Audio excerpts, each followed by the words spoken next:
All right, I'm going to show you how to change the time on these bobcat and toolcat radios. First, you're in the radio mode. You want to hit display, go into clock, hold down display. It'll start to flash. And this side brings up your hours.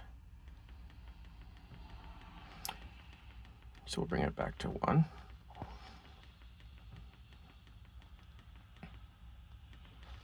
Oh, went past it.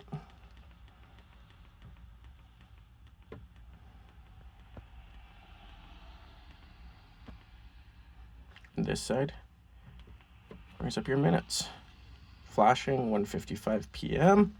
Hit display, and you're done. That's how you do it.